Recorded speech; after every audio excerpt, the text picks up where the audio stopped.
ನಮ್ಮ ನ್ಯೂಸ್ 88 ವಾಹಿನಿಗೆ ಮಾಹಿತಿ ಬಂದ ತಕ್ಷಣವೇ ವಿಷದ ಹಣ್ಣಿನ ಹಿಂದಿನ ಸತ್ಯವನ್ನ ಜೊತೆಗೆ ಅಕ್ರಮ ಚಟುವಟಿಕೆಯನ್ನ ಬಯಲು ಮಾಡಲು ನಮ್ಮ ಕವರ್ ಸ್ಟೋರಿ ತಂಡ ಸಜ್ಜಾಗಿ ಹೊರಟಿತು.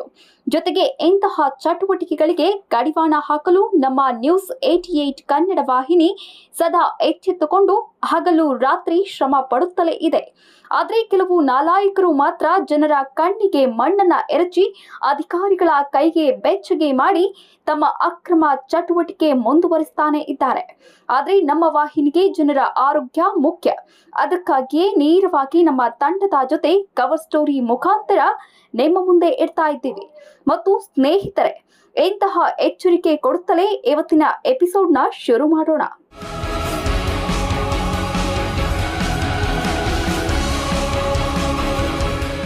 ಅದೇನಂದ್ರೆ, ನಾವು ತಿನ್ನುತ್ತಿರುವ ಬಾಳೆಹಣ್ಣು ನಮಗೆ ಆರೋಗ್ಯ ಕೊಡ್ತಾ ಇಲ್ಲ, ಬದಲಾಗಿ ಮಾರಣಾಂತಿಕ ರೋಗಗಳನ್ನ ಕೊಡ್ತಾ ಇದೆ. ಹಾಗಿದ್ರೆ ಇವತ್ತಿನ ನಮ್ಮ ನ್ಯೂಸ್ 88 ಕವರ್ ಸ್ಟೋರಿಯಲ್ಲಿ ಬೆಚ್ಚಿ ಬೀಳಿಸುವ ಭಯಾನಕ ಮಾಹಿತಿ ಬಹಿರಂಗಪಡಿಸ್ತಾ ಇದ್ದೀವಿ. ಇಂತಹ ಕೆಮಿಕಲ್ ಹಣ್ಣುಗಳನ್ನ ತಿನ್ನೋದ್ರಿಂದ ನಮಗೆ ಏನೆಲ್ಲ ಸಮಸ್ಯೆ ಆಗುತ್ತೆ, ಮತ್ತೆ ನಾವು ಇದರಿಂದ ಪಾರಾಗಬೇಕು ಅಂದ್ರೆ ಏನು ಮಾಡಬೇಕು ಅಂತ ತಿಳಿಸಿಕೊಡ್ತೀವಿ, ಬನ್ನಿ.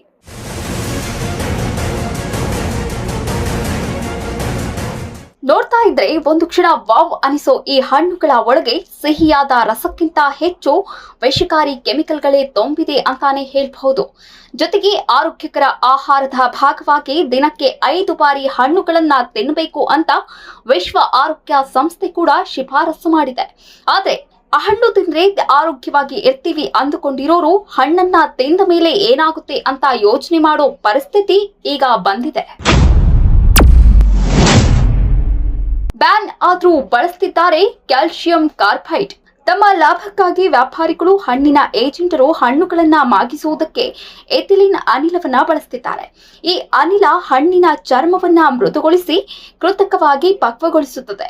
ಸಾಮಾನ್ಯವಾಗಿ ಹಣ್ಣನ್ನ ಮಾಗಿಸುವುದಕ್ಕೆ ಬಳಸೋ ಮತ್ತೊಂದು ಕೆಮಿಕಲ್ ಎಥಿಪಾನ್. ಇನ್ನೊಂದು ಇಂಪಾರ್ಟೆಂಟ್, ನಿಮಗೆ ಗೊತ್ತಿರುವ ಡೇಂಜರಸ್ ಕೆಮಿಕಲ್ ಅಂದ್ರೆ ಕ್ಯಾಲ್ಸಿಯಂ ಕಾರ್ಬೈಡ್. ಇದು ಹಣ್ಣಲ್ಲಿರೋ ಜೀವಸತ್ವಗಳನ್ನ ಸಂಯೋಜನೆಯನ್ನ ಒಡೆದು ಹಾಕುತ್ತೆ. ಕೇವಲ ಹಣ್ಣಿನ ಬಣ್ಣವನ್ನ ಅಷ್ಟೇ ಬದಲಿಸುತ್ತೆ.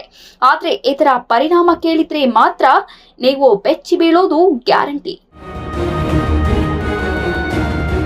ಇಂತಹ ಕೆಮಿಕಲ್ ಬಳಸಿ ಮಾಗಿಸಿದ ಹಣ್ಣನ್ನ ತಿಂದ್ರೆ ತಲೆನೋವು, ತಲೆ ತಿರುಗುವಿಕೆ, ನಿದ್ರಾಹೀನತೆ, ಸರಿಭ್ರಮ್, ಹೆಡಿಮಾ, ಕಾಲುಗಳು ಮತ್ತು ಕೈಗಳು ಮರಗಟ್ಟುವಿಕೆ, ಕಡಿಮೆ ರಕ್ತದ ಒತ್ತಡ, ಎಲ್ಲಕ್ಕಿಂತ ಭಯಾನಕ ಅಂದ್ರೆ ಮೆಮೊರಿ ಲಾಸ್ ಆಗೋ ಚಾನ್ಸ್ ಕೂಡ ಇದೆ.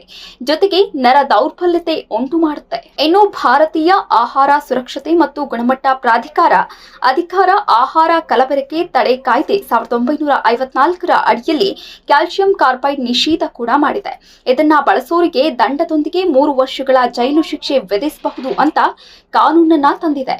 ಆದ್ರೆ ನಮ್ಮ ಭಾರತದಲ್ಲಿ, ಅದರಲ್ಲೂ ಹುಬ್ಬಳ್ಳಿ, ಧಾರವಾಡ, ಅವಳಿ ನಗರದಲ್ಲಿ ಕದ್ದು ಮುಚ್ಚಿ ಕೆಮಿಕಲ್ ಬಳಸ್ತಾ ಇದ್ರು ಹೇಳೋರು ಕೇಳೋರು ಯಾರು ಇಲ್ಲದಂಗೆ ಆಗಿದೆ. ಕೆಮಿಕಲ್ ಏನಿದೆ? ಕೆಮಿಕಲ್ ಏನೈತ್ರಿ? ಮತ್ತೆ ಓದಾಕ್ ಬರ್ತದಿಲ್ಲ ಅಂತ ಕೇಳ್ತಿರಲ್ಲ? ಓದಾಕ್ ಬರ್ತದ ಹೇಳಕ್ ಬರ್ತದಿಲ್ಲ? ನಿಮ್ಗೆಲ್ಲ ನಾನು ಲೈಸೆನ್ಸ್ ಕೊಡಾಕತ್ತೀನಿ. ಲೈಸೆನ್ಸ್ ಕೇಳತಿ ಇದೇನಂತ ಹೇಳ್ತಾನೆ. ನಮಗೂ ಓದಾಕ್ ಬರ್ತದಿಲ್ಲ, ನಮಗ ಕಲಿಸ್ತಾರೆ. ಯಾವ ಹಣ್ಣಿನಲ್ಲಿ ಯಾವ ವಿಟಮಿನ್ಸ್ ಇರುತ್ತೆ ಅಂತ ಯೋಚನೆ ಮಾಡಬೇಕಿರುವ ನಾವುಗಳು ಈಗ ಯಾವುದರಲ್ಲಿ ಕೆಮಿಕಲ್ ಇರುತ್ತೆ, ಯಾವುದರಲ್ಲಿ ಕೆಮಿಕಲ್ ಇರೋದಿಲ್ಲ ಅಂತ ಯೋಚನೆ ಮಾಡುವ ಪರಿಸ್ಥಿತಿ ಬಂದಿದೆ. ಏನಾದ್ರೂ ಇದಕ್ಕೆ ಸಂಬಂಧಪಟ್ಟ ಅಧಿಕಾರಿಗಳು, ಮಹಾನಗರ ಪಾಲಿಕೆ ಅಧಿಕಾರಿಗಳು, ಆಹಾರ ಇಲಾಖೆಯ ಅಧಿಕಾರಿಗಳು ಯಾವ ರೀತಿ ಕ್ರಮ ಕೈಗೊಳ್ತಾರೆ ಎಂಬುದನ್ನ ಕಾದು ನೋಡಬೇಕಿದೆ.